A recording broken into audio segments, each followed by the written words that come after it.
Hello friends, हम हैं एग्जामपुर कलम से क्रांति और मैं सोनम एक बार फिर से आप सभी के अपने परिवार एग्जामपुर में आपका स्वागत करती हूं। आई होप कि आप लोग अच्छे होंगे और बहुत ही अच्छे तरीके से अपनी पढ़ाई भी कर रहे होंगे। आज की जो वीडियो है वह है हमारे भारत के सर्वोच्च पुरस्कार ज्ञानपीठ पुरस्कार के बारे में, जो कि बहुत इंपॉर्टेंट है आपके एग्जाम्स के लिए।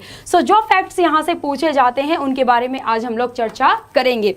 जल्दी से शुरू करते हैं बिना देरी किए। ज्ञानपीठ पुरस्कार की बात की जाए तो इसकी शुरुआत 1961 में हुई है। 1961 में शाहू शांति प्रसाद जैन के द्वारा स्थापना की गई थी भारतीय ज्ञानपीठ ट्रस्ट की, जहां से कि इस अवार्ड की प्राइज मनी यहां पर दी जाती है। 1961 में इसकी शुरुआत हुई है। इसके स्पॉन्सर की बात करें, प्रायोजक की बात करें, भारतीय ज्ञानपीठ ट्रस्ट यहां पर है।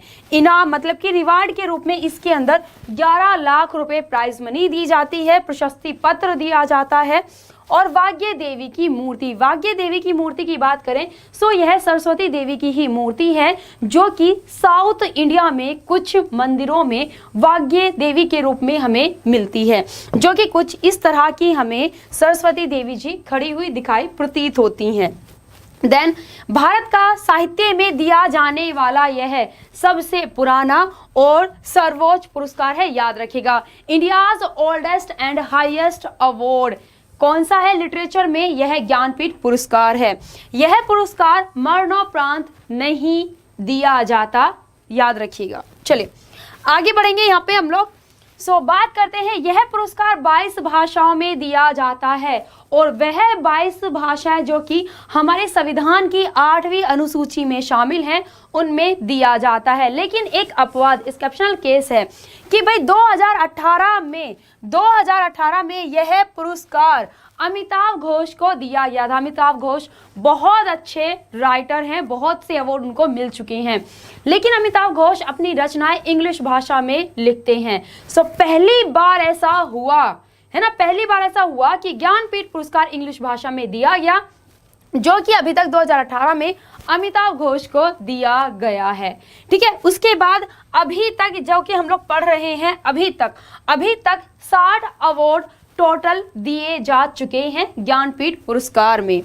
आगे बढ़ते हैं। सबसे पहला पुरस्कार बहुत बार पूछा गया है। सबसे पहला पुरस्कार 1965 में दिया गया था, जो कि जी शंकर कुरूप को दिया गया था। उस समय जब इसकी शुरुआत की गई थी तब यह भाषाओं में नहीं बल्कि रचनाओं में दिया जा रहा है। इनकी रचना थी जिसका नाम था दी बैम्बो फ्लूट, जो कि कलेक्शन ऑफ पोएम्स है, मतलब कि पोयम का संग्रह वह है ना, कविताओं का संग्रह है इनकी बुक, जिसका नाम है बैम्बो फ्लूट। इसके लिए इनको दिया गया था और इनकी जो यह रचना है वह मलयालम भाषा में लिखी गई थी। मलयालम भाषा केरल राज्य की भाषा है, उसके लिए इनको यहाँ पर दिया गया था, पहली बार यह दिया गया था।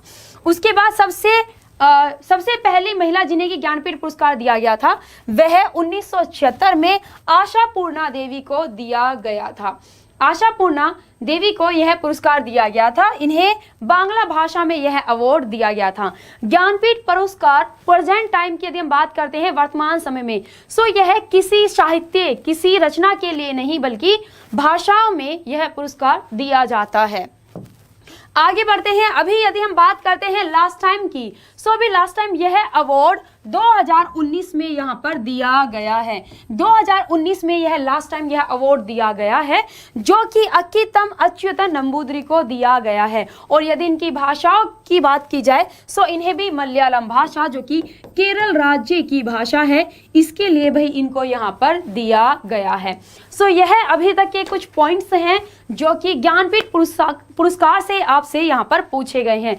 इनको लिख लीजिएगा और अच्छे से याद कर लीजिएगा। बाकी ज्ञानपीठ पुरस्कार जैसे ही 2021 में दिया जाएगा वह भी मैं आप लोग को जल्दी से ही अपडेट कर दूंगी।